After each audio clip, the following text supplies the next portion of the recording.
Hey guys, welcome back to the Maranatha Global Bible Study on the book of Revelation. So in this session, we are going to address the theory that the Illuminati, or the New World Order, is the great harlot referenced in Revelation 17 and 18. So for some of you, this is the session you've been waiting for. When is he going to get to the Illuminati? And funny enough, this is a session that probably, no matter how carefully I approach it, if I'm just being myself and being honest, I'm going to upset and offend and anger a lot of people. There is no way that I can teach through this without offending or upsetting some people. Because interestingly enough, many who hold this particular view are very passionate, very committed to this particular view. I'm going to try to approach it in a respectful way, without being sort of too silly as I can tend to get. But it's important to actually take some time to address this. Now, let me just say this. There's actually quite a variety of different views that sort of all fall under this umbrella.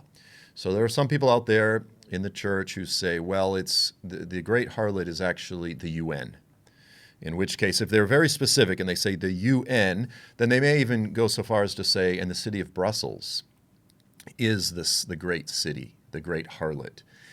I don't know a tremendous number of people that have written, other than just, sort of like random comments on YouTube or Twitter or this type of thing, where people say it's the UN. But you have a much larger group of people who, in a general sense, they'll say the great harlot is the Illuminati or the New World Order. Nowadays, it's real popular to say the World Economic Forum, as people are watching videos of Klaus Schwab or what's this other guy, the gay Israeli genius that's often speaking at the WEF and this type of thing. But in the general sense, we're addressing the issue of the Illuminati or the New World Order. Again, I could probably do like 2 or 3 sessions and break this up and be like, well, let's talk about the UN, let's talk about this. But I'm sort of keeping it all under this umbrella. So that's what we're going to be talking about today. Now, before we jump in, I just want to remind you once again that this summer, July 13th, 14th, and 15th, July 2023, Frontier Alliance International is hosting a conference. We're calling our friends and family from all over the world to gather in Dallas, Texas for the Maranatha End Times Summit. We do hope to see you there.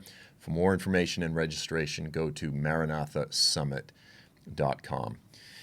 Okay, so the Illuminati, the New World Order. Basically what I'm going to be talking about today, this idea, as I said, although there's quite a few variations on this, it generally holds that Babylon is a global cabal that spans the entire globe of different world leaders, bankers, power brokers, influencers, elites. Did I say bankers? Sort of all of these powerful, influential elites who all worship Satan, secretly worship Lucifer. Okay, this is the view, the theory. And they're all sort of working together to establish global government. It's as though they actually know the plan laid out in the book of Revelation, and they're trying to implement it. Like they're actually openly, knowingly worshiping Satan and trying to assist him and implement his goals of global government and causing everyone to worship Satan. Okay, so that's sort of the idea in a nutshell. Now let me just say this. There's actually there's a few different varieties of Satanism. And I don't want to, get into this too much, but so on one hand, you have sort of like the Church of Satan, and that was originally founded by Anton LaVey.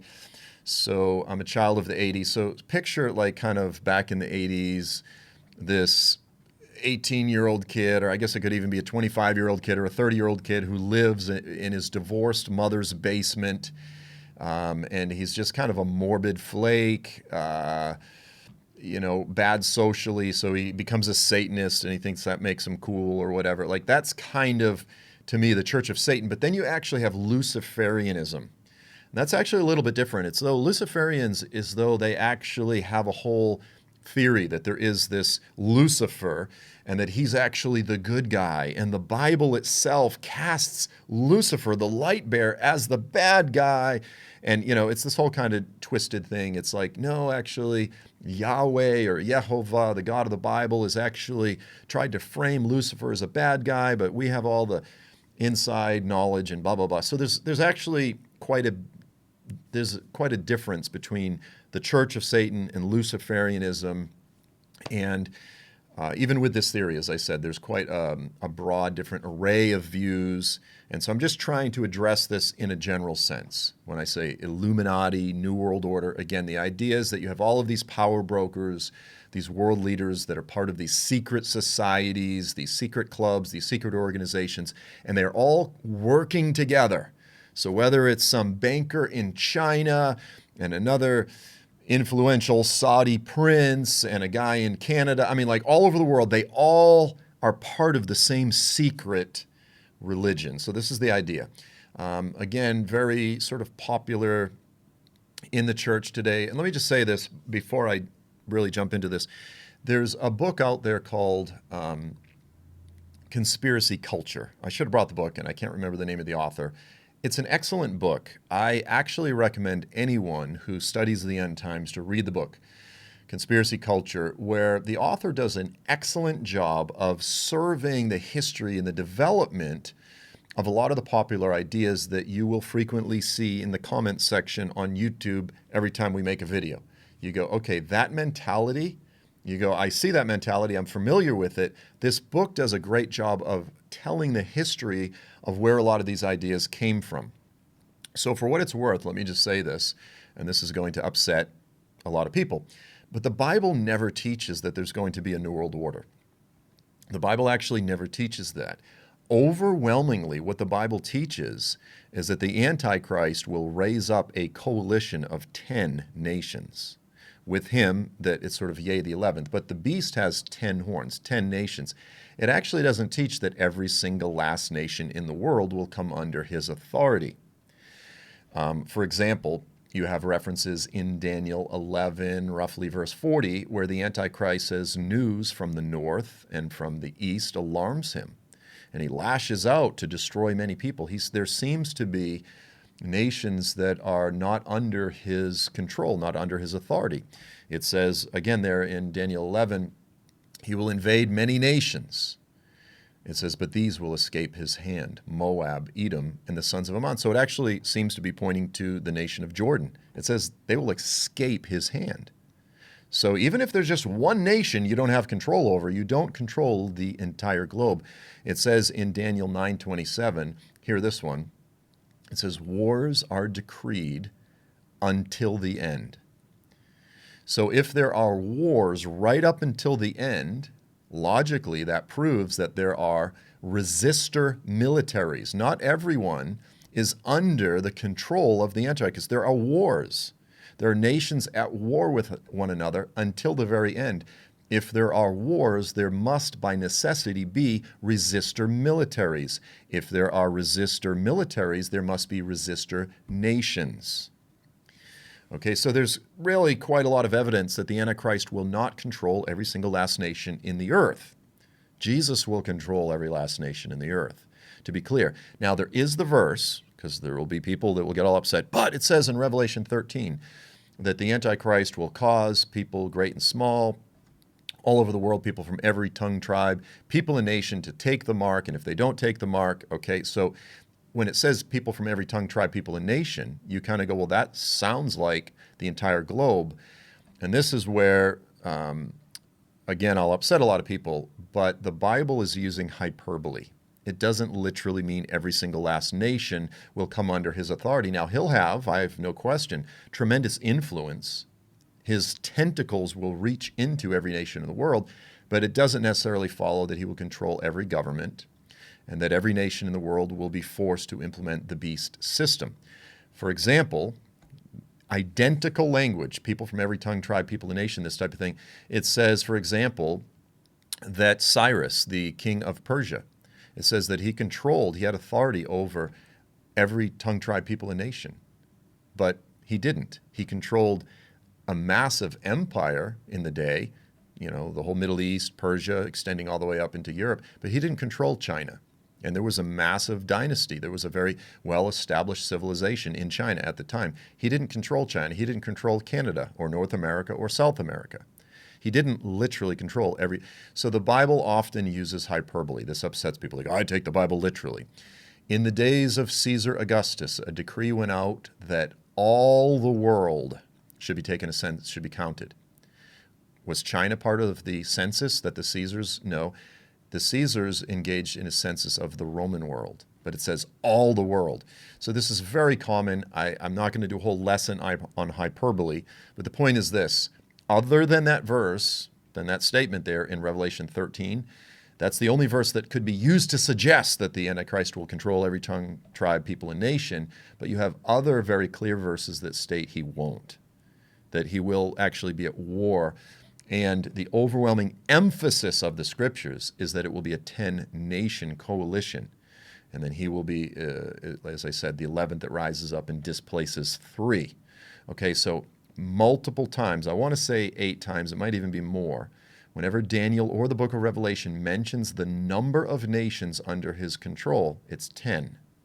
And it names them several times throughout the prophets. It actually names the nations, the tribes, the peoples, and every single one is a North African or Middle Eastern nation. Okay? So first of all, the whole idea that there would be a New World Order, it's actually not biblical. But as the book Conspiracy Culture does an excellent job of walking through the history, what happened, okay, so the Illuminati, let me just say this. The Illuminati was a group that was started in the late 1800s, and it really only was around for a few years, and then it dissolved. Now, what the Illuminati, the folks that believe in the Illuminati will say is they'll say, well, they went underground. That's the perfect cover. You can't find them anymore. That's proof that the Illuminati, like you can't prove that they exist, which is proof that they're really good at what they do, this type of thing. Now, I'm not saying that there's not all sorts of, because people will throw out different terms, the Bilderbergers or the Club of Rome, and all these kind of terms are thrown around loosely. And there are people that do deep dives into all this. And I'm not trying to say that any of these groups are great or wonderful, but the idea that there is still to this day this group called the Illuminati, there's really no evidence of it. There's actually no evidence of it. It really disappeared in the 1800s. Now, you have biblical prophecy. What does the Bible say? What does the Bible say about the end times? And what the Bible emphasizes, what it talks about, is a 10-nation coalition, a revived empire in the Middle East and North Africa, in the nations that surround Israel, that will unify, that will rise once again in the last days, invade the land of Israel. Jesus returns and defeats them. That's what the Bible teaches. But what you had in the late 1800s, early 1900s, is you had the Illuminati stuff that was much more secular theories. You could say secular conspiracy theories. And I want to be careful. As soon as you use the word conspiracy theory, people get all upset. Every conspiracy theory is true. The past few years have proven it. Some of them are true and some of them are not. Some conspiracy theories are true and some are not. Well, the very word conspiracy, the very phrase was developed by the CIA to discredit. And, like you just get people who everything is a conspiracy. Everything. Everything is explained by, okay. But the reality is there are plenty of conspiracies. There are people who conspire out there. There's conspiracies about what type of jeans are going to be popular next year. Like if you don't think there's some group meeting on Fashion Avenue in Manhattan, getting together and developing plans and saying, how are we going to roll this out and make this the style to influence the people so they'll buy our jeans? Of course, there are conspiracies. And in government, there are power brokers that want to exert more control or make more money or have more power and this type of thing. But the idea that there is this unified New World Order and that's what the Bible teaches. What you had in the early 1900s is you had the merging of secular conspiracy theories about the Illuminati with biblical prophecy. And there was actually a couple ministers who were the primary guys who made that hybridization happen. They wrote these sort of newsletters and they would send them out, and that became very popular to where today, when you talk about the New World Order, people think, oh yeah, like Bible prophecy. But you have to realize these are actually two very different things. And it's actually very difficult to prove this whole New World Order theory from the Bible. In fact, I believe the Bible doesn't teach it. Now, just to add to this, then what you had in the last 30 years is you had a third category, which is UFO conspiracy theories. And again, don't call it conspiracy, just UFO-ism, like whatever you want to call it, like people who are really into UFOs and who really believe in aliens and this type of thing. Then what has happened is you had secular conspiracy theories merged with those who study biblical prophecy, and more recently, UFO stuff has merged. So I sometimes make jokes. Like, I speak at some of the conferences. I go to the conferences. I look around. I'm like, is this a Bible? Is this a Christian conference? Or is this a UFO conference? You know, some of the topics can be really fringy, crazy, weird stuff. And people drool for the fringy, crazy, weird stuff. You know, I did a video on the Nephilim and giants, and I said, you know, I don't often talk about these things because I find there are some people who really, like, that's all they talk about. And I got a lot of angry comments. Well, the reason that we're really into it is because the pastors never talk about it. And I go, okay, that's fine. I understand that a lot of the mainstream pastors don't talk about the Nephilim. What I'm saying is the emphasis, the amount of energy that the Bible dedicates to this versus the gospel. The gospel is everything. The Nephilim is a minor issue in the biblical. It's important to understand. It's an important foundational part of the biblical narrative. But when I go to these conferences, they're 90% Nephilim, and then they throw in little 5% gospel at the end. I go, that's very unbalanced. You know, so the point here is to have, as Dalton and I have said so many times, what the Bible shouts, let us shout. What the Bible is silent on, let us be really careful. And so today, the world of studying biblical prophecy, in so many ways, it's this really weird hodgepodge of different ideas. Now, what's funny, when you throw in the whole idea of the Illuminati, the New World Order, is when you start surveying the different books and articles that have been written about this, some people, okay, now this is fun, some people will say, well, the Illuminati are these enlightened Luciferian global elites and power brokers. They control the whole world. Now you have people that say, actually, they're controlled by the aliens. Okay, so there's these aliens, and they control the elite, and all of the elite are working for the aliens to establish this alien agenda.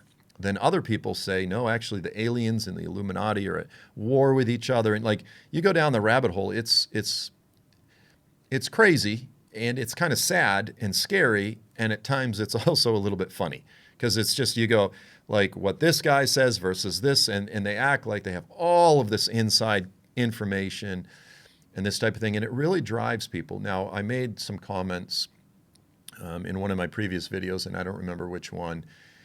I've often asked the question, if there are certain individuals, you know, what came first, the chicken or the egg? If there's certain individuals that are drawn to conspiracy theories and things, if they almost have some sort of, you know, like their DNA is drawn to that, or if when you focus on the New World Order too much, it leads you to becoming sort of paranoid. In other words, are slightly paranoid, like, because I'm a very skeptical person, but I don't consider myself paranoid.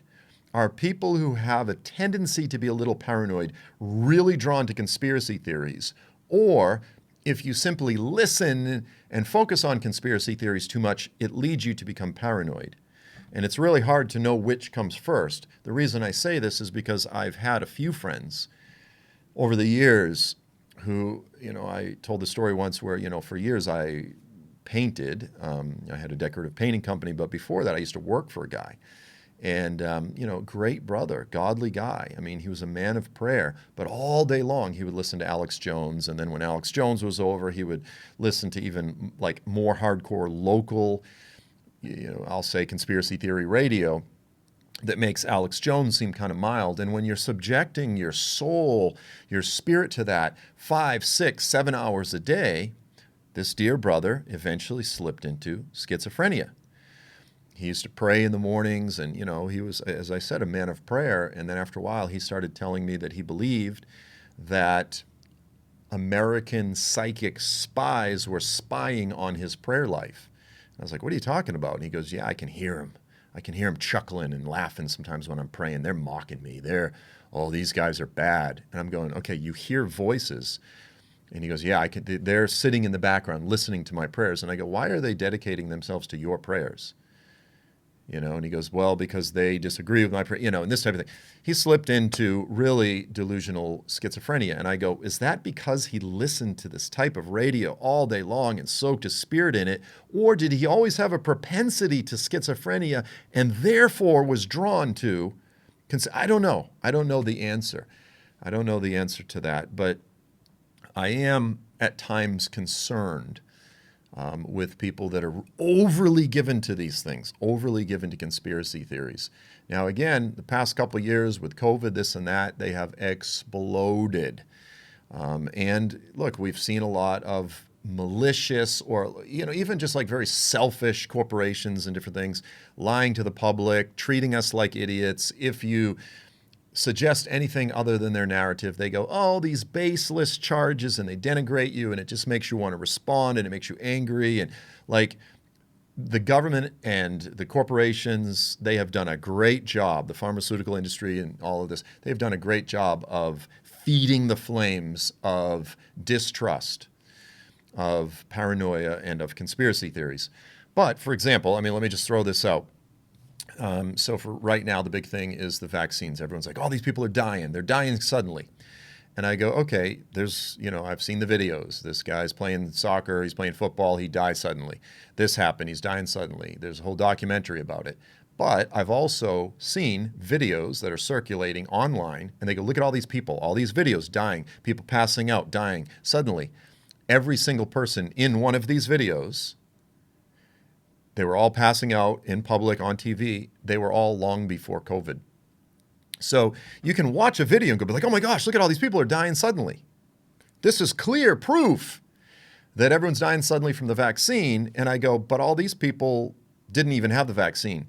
So there's always been, random just people dying from this or that in public, and, it gets shown on TV. Now, is that increasing? Is there clear statistics? I think that it probably is. But the point is, what we think is proof nowadays, you just see this little viral video, or you see this meme, it's not always proof. And we live in a world with an abundance of information, but trying to get to the bottom of things and actually have clear, hard statistics is really difficult. And therefore, we often end up believing things that we have sort of an emotional propensity to believe. And there is a psychology, so please hear me. And forgive me if I'm just talking general things, but it's important before we really plunge into this issue. There is a psychology as the global population grows, and as more left-wing, I'll say communist-oriented governments increase. So communism is always going to be about controlling the people. And it takes power and freedom away from the people. And the more that the global population grows and the more that government control grows, the more that people feel powerless. And the more that your average person, just your everyday citizen, laboring away, trying to have a life, having their power taken away from them, they feel helpless. They feel the powers that be are controlling them. When that happens, there is a very natural psychological tendency for them to believe conspiracy theories, because when they believe conspiracy theories, here's what it does. It gives them power back. They go, oh, these people are trying to exert control over me, but I know what they're up to. I know their game. I understand their secrets. And so it actually, in a weird way, it gives people power back to where they can look down. And then if someone doesn't believe, the family member doesn't believe, whatever it might be, like someone's really into the vaccines or this or that. And again, it's a mixed bag, to be clear. Like, there's a lot of real bad shenanigans with regard to the vaccines, but it's not all this big Luciferian plan to kill everybody and wipe out the population. But there'll be a lot of people that would be upset with me that I just said that. Of course it is, as opposed to just incompetence and greed and corporate greed and this type of thing. No, it's a Luciferian plot. But so what happens is then you get a person, like in their family, and they they hold to these things with like an intense emotion, because it's the only thing that gives them any power anymore. They feel a complete lack of control over their lives, their future, their destiny, their finances, their health. They feel a complete lack of control. But the conspiracy theories, believing these things, it helps them to regain a sense of meaning and purpose and control. So then when their family member disagrees with it, it's intense. You go like, why are families breaking up and dividing over these things? Because you have to understand some of the psychological stuff that's underlying it. Now, I'm talking about vaccines, and this is automatically going to get me in all types of trouble, but the same psychology applies to this issue of the New World Order. The same thought process, the same mentality, and again, I'm not poo-pooing it all. What I'm saying is there's a mixture of some truth here with a mixture of all kinds of things that are simply not true. Hey folks, sorry for the interruption. I just want to make sure you know that we are hosting a Maranatha End Time Summit in Dallas, Texas this July 13th, 14th, and 15th. And you can head to maranathasummit.com to get your tickets and join us there. We hope to see you. And so for those that are watching this that have a real, they're real anti-conspiracy theory, they're going like, you're like, right on, Joel, like tear this stuff apart. And then the other folks are going, you coward, you're not really telling the truth. And so no matter what, when I try to walk down the middle of the road, I'm going to upset people on both sides. Like, I do believe there's plenty of conspiracies, but I believe that conspiratorial mindset that is, like, what conspiracy theories do is they create now let me just say this, a meta-narrative. They create a grand narrative, an umbrella under which and through which they can interpret and understand everything that's going on out there. Every time they see a news event, every time something happens in the world, they go, I know what they're up to. I know what they're doing. And that's much more comfortable than saying, what in the world is going on? Things are getting crazy. The world is spiraling out of control. What's happening? That there's a feeling there of, like I said, of not being in control and just sort of spiraling out of control, and no one likes that feeling, so they embrace conspiracy theories because it gives them the sense of, oh, I'm back in the driver's seat. I have control. I know what they're up to. I know where this is going, and this type of thing. And so acknowledging that there is some false psychosis that drives some of this stuff, but there's also some reality to some of it, and that's the difficulty. That's the difficulty, is to say, yeah, some of it's true, some of it is stupid, and how do you discern the difference? And the reality is it's very difficult nowadays. You go with all the information that we have to try to get solid, clear, statistical data. It's not nearly as easy as you would think. How many people have died and these type of things, and it's all of a sudden you become this data analyst, and it becomes very difficult. Okay, so let's really jump in now. Forgive me for leading up. The strengths of the idea that the Illuminati or the New World Order is the great harlot, there's really three strengths, and then there's a lot of big negatives. The first strength is that the view, if it's true, is that the New World Order or the Illuminati would indeed fulfill the requirements, the biblical requirements, to be a profound religious and economic influence in the earth. If indeed they're all worshiping Lucifer, and they're trying to get everyone else to worship Lucifer, and they're power brokers, I go, okay, you've got the two most significant descriptors of the great harlot is she is a profound religious and economic influence over the inhabitants of the earth. And if this whole theory is true, then that matches that perfectly. So you go, okay, this absolutely makes sense.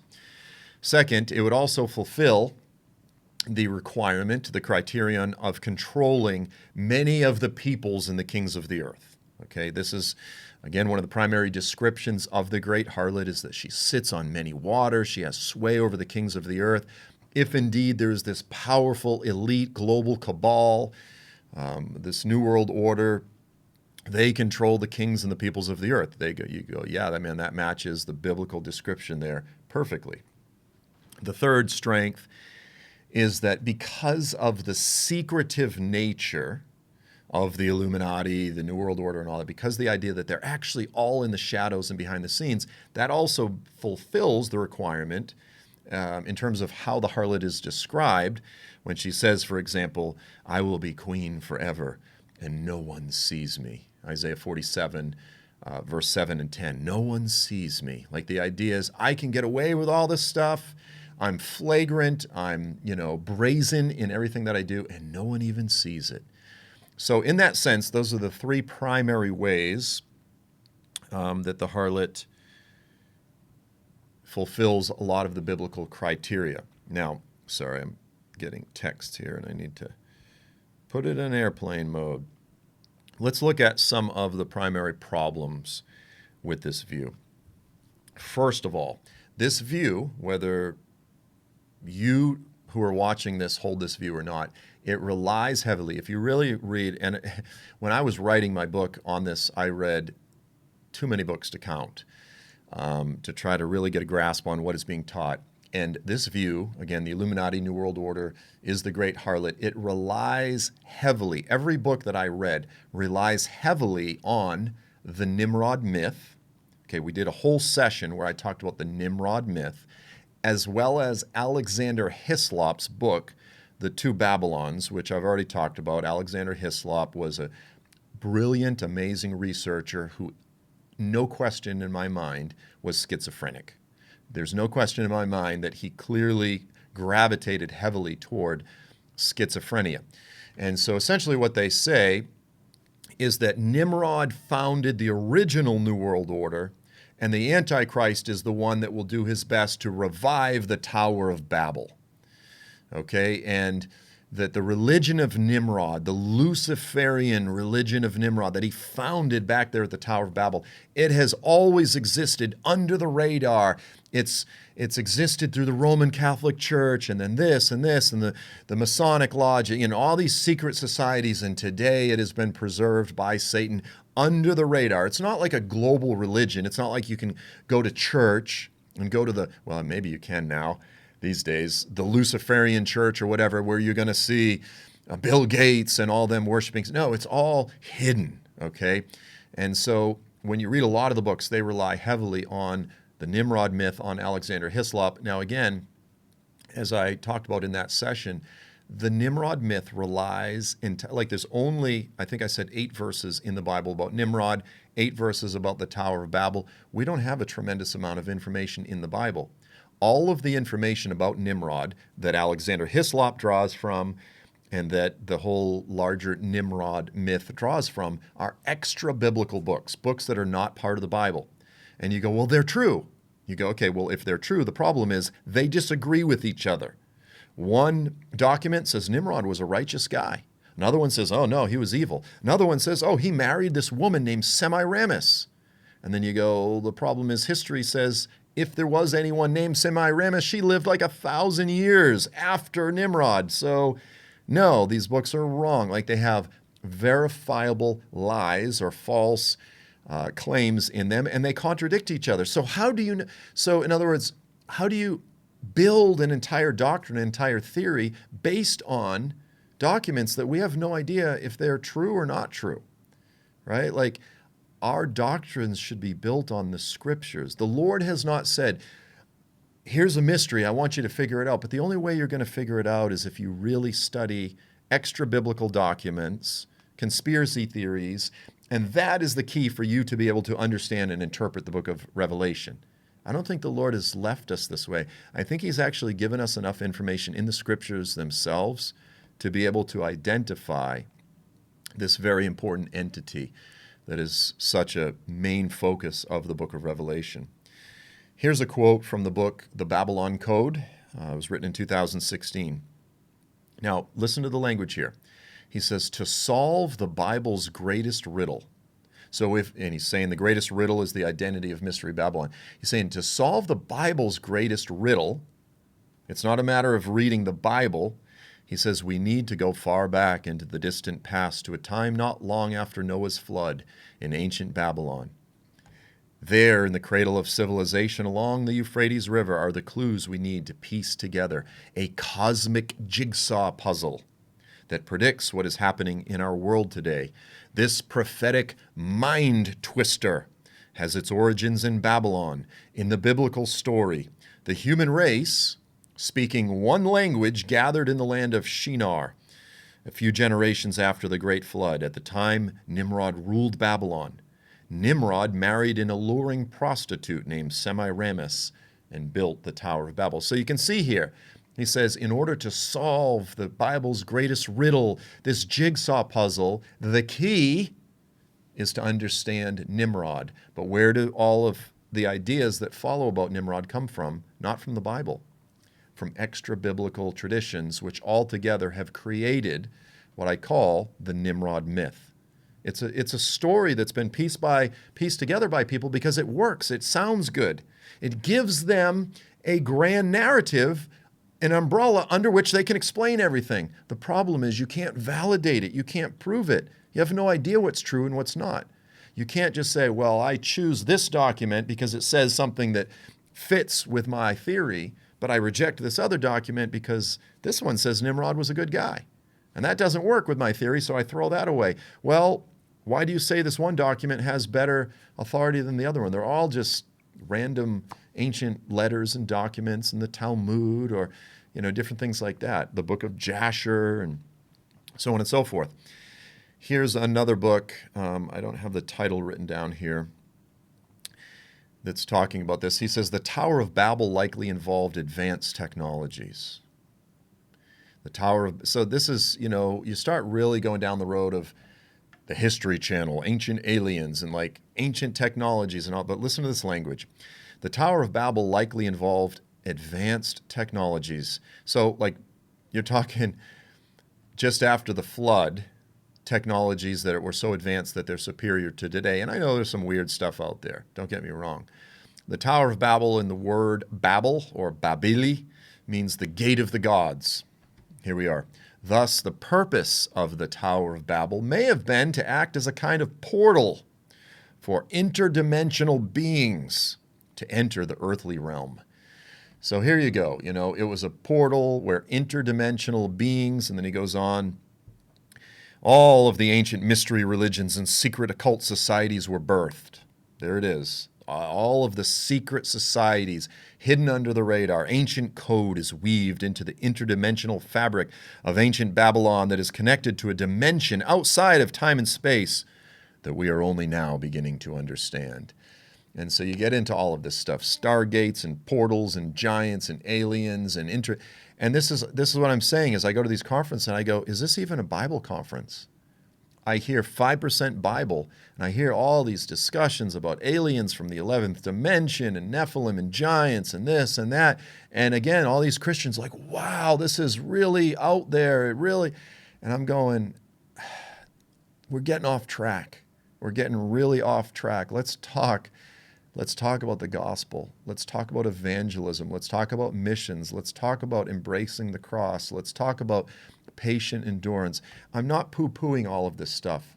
I'm just saying the amount of emphasis, the lurid fascination that the body of Christ, that segments of the body of Christ have with all this stuff, I find it to be not just a distraction, I find it to be dangerous, quite frankly. Like some of it, I go, I don't even know if some of these people are even Christians. Interdimensional beings and portals aside, in my book, as I said, I demonstrate that the Nimrod myth and Alexander Hislop, the Nimrod myth is just that, it's a myth. And as I said, Alexander Hislop was schizophrenic. The idea that there was some secret societies birthed at the Tower of Babel and that it's existed, there's no evidence for it whatsoever. It sounds good. I mean, it makes for a great, as I said, umbrella narrative, but there's no evidence of it. I mean, there's no evidence. Well, there's no evidence of it. If you want to do a deep dive, and I have, it's, as I said, it's a wonderful story that gives us the ability to explain everything, but there's no evidence for it. There isn't a shred of evidence that Nimrod married a prostitute named Semiramis and started a new religion. There is no shred of evidence of that, and especially in the Bible. The information that we have about Nimrod is scant at best, as I said, 8 verses in the Bible. All of these ideas come from extra biblical myths and traditions, most of which that began around the 1st century. So you're talking thousands of years after the time of Nimrod. Most of the documents start around the time of the 1st century. Proponents of this view have no actual genuine basis to tie their theory back to the biblical narrative. Again, it fits, so they love it and they cling to it, but you can't really make the connections. Again, I've said this a few times, responsible biblical interpretation should never revolve around or rely on extra biblical information. Solid biblical hermeneutics is the interpretation of the scriptures. Anything else is eisegesis. You're reading things into the Bible and you're trying to demand that the Bible conform to your theories as opposed to allowing the Bible to speak and watching as the world aligns with the words of the prophets. Another major clash that this view has with the scriptures is the fact that the New World Order is a concept. The Illuminati, yes, you could say it's an organization, but what I'm saying is in the book of Revelation, and this is one of the main criteria that we addressed when we looked at the first couple sessions, Mystery Babylon is a very real city or a very real geopolitical entity. It could be a city-state. I want to be clear. It could be a nation. But it revolves around one particular city. It's a very literal city. The woman in the passage is the metaphor. The harlot is a metaphor for a city. The angel comes and explains the woman is a city. The New World Order is a concept. It's an idea, but it's not a particular city. Like if the New World Order is Mystery Babylon, what city? What are we pointing to? Brussels? Because you could say Brussels is kind of the capital of the UN. You have to have a city that it's attached to, a city that you can identify. The Lord expects us to be able to actually identify, to see this particular city. But this whole idea of the Illuminati, it's much more conceptual. It's a concept. It's an idea. It's a theory. But there's no concrete city in the earth that you can say, this is the capital. This is the heart of the New World Order, right? Like it just doesn't exist. And this is important because, again, the Bible is clear that we're looking for a very real, identifiable geopolitical entity. And this whole New World Order thing just simply does not validate that. It's not a popular religion. Okay, so the great harlot, Babylon the Great, it represents the greatest version of Babylon that has ever existed. It represents the greatest harlot or prostitute that has ever existed, which means what? We said it means it's the greatest form of idolatry. It's the greatest form of religion. Spiritual immorality is a metaphor for idolatry. It's a metaphor for spiritual unfaithfulness to the one true creator. It's talking about a religion. Now you could say, well, the New World Order does have a religion. It's Luciferianism. But guys, apart from, maybe they're growing these days because the world is getting weird, but like apart from a few flakes, I'll just be direct, apart from a few morbid flakes, narcissistic idiots, there's not a lot of Luciferians out there. There's not a lot of people just openly worshiping Satan. Again, it's some pathetic loser. And yeah, there was just, I think at the time of this recording, there's like this big Luciferian gathering or the Church of Satan gathering in Boston, and maybe they'll even have a few hundred people, I don't know. But Luciferianism is not like a formal religion. What Mystery Babylon is talking about is an actual global religion. Like people can sign up, they're converting people, it's spreading, it has profound influence, and they're persecuting and killing Christians and Jews all over the world. I'm not saying that there are no Luciferians, I'm just saying that as a religion is not the great religion, like the world's greatest false religion. I'm not saying that things couldn't change and the whole world couldn't worship Lucifer openly, in 50 years, but right now, that's just not where things are at. In my book, by the way, I tell this story. Years ago, I used to, I don't know, I'm just throwing this in, but I used to feed the homeless. For years, I used to feed the homeless downtown Kansas City. I loved doing it. I was going to college. I used to put on a cookout. And I remember this guy used to come out pretty regularly, and he was just kind of, so I was like in college, so let's say I was in my early 20s. This guy was probably my age, right? Like he was probably 50. He was like an old stoner type of guy that would come and hang out. And his name was Sugar Bear. That's what we called him, Sugar Bear. Sugar Bear was kind of funny in that I think he actually had some interest. Like he was sort of a seeker, but as I said, he was more of an old stoner. But one night, a few Satanists came, because we would have all kinds would come, all these gutter punks and homeless kids and homeless people and vets and addicts. But, you get all different types. Well, a couple of guys showed up, and you could tell they were Satanists just by the way they dressed. And Sugar Bear was standing next to me, and he leans over with this kind of sage-like stoner wisdom, and he goes, I don't get these guys. I don't get these guys. He goes, either you believe in the book or you don't believe in the book. And he goes, but you don't go around say, I don't believe in the book. In other words, I don't believe in the Bible. You don't go around say, I don't believe in the Bible, and then you worship the biggest loser in the Bible. Because you don't say you don't believe in the book and then worship the biggest loser in the book, which is actually funny. Luciferians actually would say they don't believe in the Bible, but the truth is they're basically worshiping the biggest loser in the Bible, and they don't see themselves as stupid. They actually think they're way smarter than all of these dumb Christians. But so there are Luciferians, there are Satanists out there, but it's not like a major world religion. Another problem with claiming that Illuminati-based Satanism is the religion of the Antichrist, as I said, is that it's not a religion openly practiced by the masses.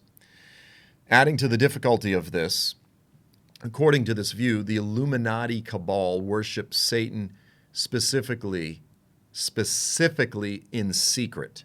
This is the whole point, is they claim it's a secret religion. It's not an open religion, it's secret.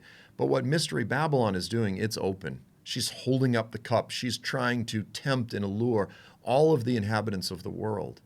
It's something that we can look out and see. It's not something that's all done behind closed doors, behind closed curtains, in the shadows, in the dark of night. It's something that's open, and we can look out in the earth, in the news today.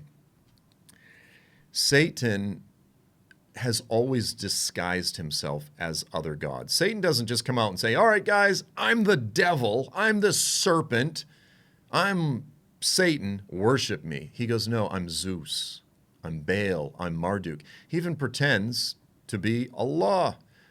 He pretends to be the God of all creation, and it's through masquerading as other gods that Satan has always received, by extension, worship. He pretends to be a good guy. Satan always disguises himself. If we saw him for who he truly is, no one would worship him. Even the Luciferians wouldn't be so stupid. So he always has to disguise himself. Satan is a very good counterfeiter. As I've said multiple times, he candy coats, he sugarcoats his poison. No one would just eat the filth that he is offering, which is eternity in the lake of fire, because that's his destiny. No, he tries to make it alluring and wonderful and romantic. It's rather doubtful that any group will seek to seduce the peoples of the world to openly worship Satan in the last days. It's much more reasonable to assert that Satan will try to capitalize and hijack a world religion, pretending to be sort of a counterfeit version of biblical faith. Do you see what I'm saying? Like, that's much more reasonable. During the first century, the Romans worshiped Zeus. And then in Revelation 2:13, now think about this. This is very relevant for today. People say, don't call, Allah of the Quran, of Islam, don't call him Satan. Like, that's disrespectful. I've heard pastors rebuke me for saying this. I go, wait a minute. In the Bible, Revelation 2, Jesus himself refers to the altar of Zeus that was in Pergamum, and he calls it the throne of Satan. He didn't beat around the bush. He didn't say, well, I don't want to offend the Greeks. They're devout. They're good guys. They worship Zeus. I worship Yahweh.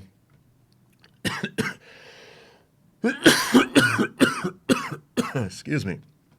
No, Jesus goes, that's Satan. That's not Zeus they're worshiping. They're worshiping Satan. He calls it for what it is. Sorry. The Illuminati, another problem with this whole theory, is the Illuminati is not connected to the beast system, which is Islam. Now, again, I know many of you out there don't believe that the beast system is Islam, and that's fine. If you have a different theory, I don't, have any corner on the market. I believe my theory is true. I believe it's biblical. I believe it's biblically defensible. I could be wrong. But if you have an alternative theory, you go, I believe that the Illuminati is the great harlot, you have to say, and here is her religion, here's where you can find her, and here's how they're connected. And here are the 10 nations that are falling under the leadership of this emerging potential dictator, this type of thing. But if indeed the 10-nation coalition of the beast is Islam, as I said, then it's very weird to see the Illuminati, Satan worshippers, working with the Islamic world. Hey guys, I want to remind you about our $5 a month giving campaign. If you want to have an impact on the unreached and unengaged of the world, if you want to see the gospel go forth into the 1040 window, it's as simple as giving $5 a month. We like to say you could give up a cup of coffee and change the Middle East. If you're interested in doing so, you can check out the link below. I believe it's faimission.org/donate or faistudios.org/donate. Thank you very much. Now, the enduring power of the Illuminati worldview is that it truly is a grand narrative. It's an umbrella that helps people to be able to explain everything. Anything that happens in the news. Oh, there was this? Oh, well, that's part of the Illuminati plan. It's a very convenient grand narrative. As I said, it's broad and big enough that anything, like if some Muslim attacks someone, they'll go, oh, well, those Muslims are obviously controlled by the Illuminati. And as I said, when you read the books, even some believe the Illuminati control the aliens.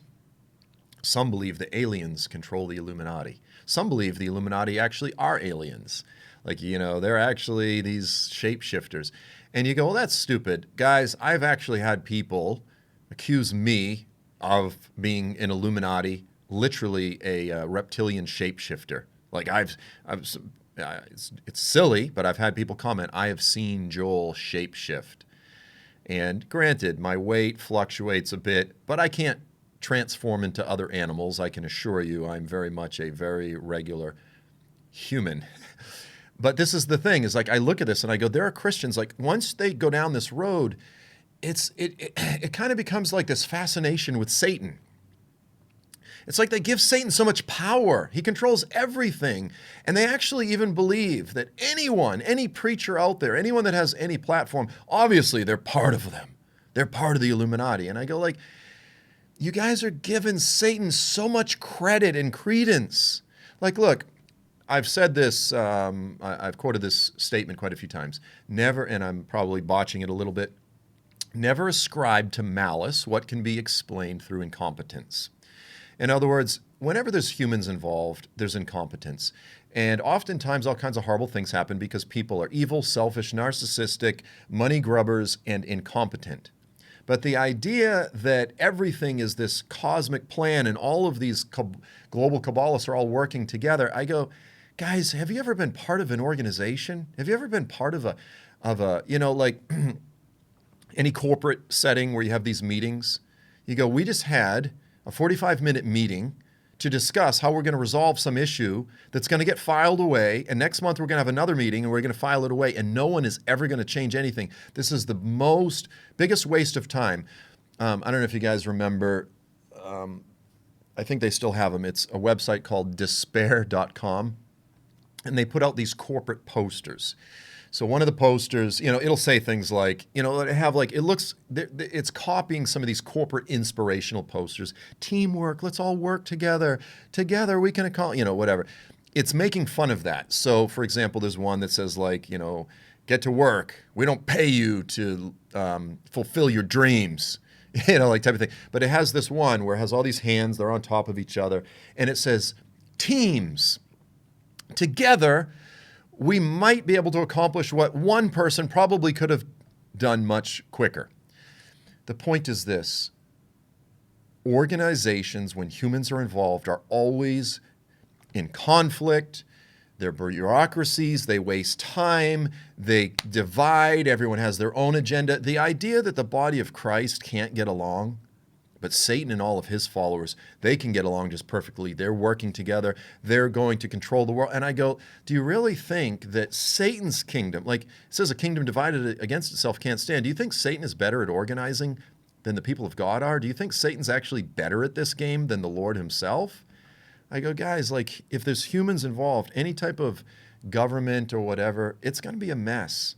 And so I just, in that sense, the whole theory itself, I go, it's wonderful to be able to explain everything that happens, but it's just not believable. Like, I'm sorry, it's just not credible when you look at the way the world works. So if like a number of Christians were killed by some group of violent extremists, people would be like, oh, Illuminati. You know, you go, why would a bunch of Islamists be submitting to Klaus Schwab or, you know, what's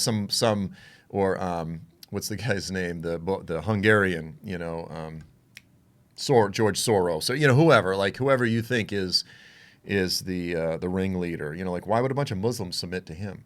And you go, no, everybody's under the control of the Illuminati. Now, the funny thing is the very strength of this theory is its weakness. So the strength, well, let's put it this way. The weakness is you can't prove it. You can watch videos and suggest it, and most conspiracy theories are based on suggestions. What do you think is happening here? People go, I don't know, that seems like it might be pointing to something, but you can't prove it. But here's the thing. The strength is that you can't prove it. You go, yeah, that proves that it's real. They're really good at what they do. So it's this very circular thing in that you go, but you can't even prove that it's real. Yeah, but that's proof that it is real. And you go, yeah, but you can't prove that it's real. Yeah, you see him saying like, so it's very kind of circular and it's just weird in terms of the way conspiratorial mindset works. As I said, I myself have been accused by people with a conspiratorial mindset of being part of the Illuminati. Other people say, oh, he's obviously being paid by the Zionists, or he's a Jesuit. That's another one that just gets, he's obviously a Jesuit. Like, you think and then some people say I'm a secret Muslim. I'm a secret Muslim. I'm a secret Catholic Jesuit. I'm a secret Zionist being paid by the Jews. I'm a secret member of the Illuminati. No, I'm a shapeshifter. Like, really? Like, if people had any clue what just a bozo person I am, and, you know, because, you know, I sometimes speak on Christian TV or on YouTube. Somehow I'm linked to the Illuminati. But that's the mindset. Everybody's part of it. Satan controls everything. It really gives Satan this profound level of power that I think way more power than the Bible gives him. So while the view does provide convenient, easy answers to explain nearly everything, it doesn't require any verification. Do you see what I'm saying? Like, it explains everything, but it doesn't require any verification. And that's why it's so slippery. That's why it's difficult to reason with someone like this, because they don't need proof. They don't need verification. It just is. And that should be a massive red flag. The Lord did not expect us to only understand Revelation 17 and 18 if we embrace this key, which is something that we can't prove. The Lord commands us to test everything. He commands us to be Bereans. And why would he tell us to test everything if we can't test it, if something is not verifiable? The Lord says, just trust what you read on the internet. It's almost like what it boils down to. Just believe the worst and you'll be okay. As I said, it's simply, from my perspective, not believable. Again, I'm very skeptical of what the government does, and I'm skeptical of the conspiracy theories. I'm skeptical all around. I don't just accept anything. I think we should be equal opportunity skeptics. I think we should be equal opportunity Bereans. Test all things. Test the conspiracy theory. Don't trust the conspiracy theorists. Don't trust the videos, and don't trust the government. Don't trust Pfizer. Don't trust the pharmaceutical. Don't trust anything. Verify. Do your research. Think through these things yourself. And I believe by doing that, we're functioning in the spirit of Bereans. As I have already pointed out, it relies on a profound amount of extra-biblical literature. So in conclusion, I'm just going to end it here. The merging of Illuminati conspiracy theories with biblical eschatology far too often represents a fundamental departure from careful biblical exegesis. It requires us to rely on scouring proof texts from extra biblical literature, watching videos endlessly so that I can stay on top of knowing what's going on, searching, it's like Gnosticism. I have the secret knowledge that all these other idiots don't understand. Again, it gives people a sense of control. In a world where people increasingly feel like they don't have control, it gives them a sense of control. And here's the reality, guys. Sometimes the Lord wants us to trust him by faith and walk in the dark. We're not going to have all the answers. We're not going to know everything. We just have to walk humbly and follow the Holy Spirit. Listen to the Holy Spirit, and he will guide us. His word is a lamp unto our feet and unto our path, and the Holy Spirit is the one that will guide us. This is the biggest thing that all of us need to learn how to do, is follow and listen and obey the Holy Spirit. Considering the weight of evidence against the New World Order or the Illuminati as the last days Babylon, not only in terms of simple common sense, but also in terms of the ability to fulfill the criteria of Scripture as a candidate, as a theory, I think it falls apart. Like, it's actually one of the worst theories. For those who believe it, they think, no, it's the perfect theory. But really, when you weigh it against the scriptural criteria, it's probably the weakest of all of the different theories. Okay, so I'm going to end right here. What we have left is we're going to look at the idea that literal Babylon in Iraq is what the scriptures are talking about. We're going to discuss that. And then finally, we're going to discuss the idea that the city of Mecca or Saudi Arabia is itself the actual final Babylon. And I know a lot of people are wanting to get to that last session. So that's going to be a very difficult one to handle carefully. I'll just put it that way. So thank you guys for sticking this out. I know this was just sort of a lot of me talking, but I hope that it did help bring some sense and logic to this very controversial discussion. So amen, guys. God bless you all. Have a fantastic week. Look forward to seeing you next time. And until then, Maranatha.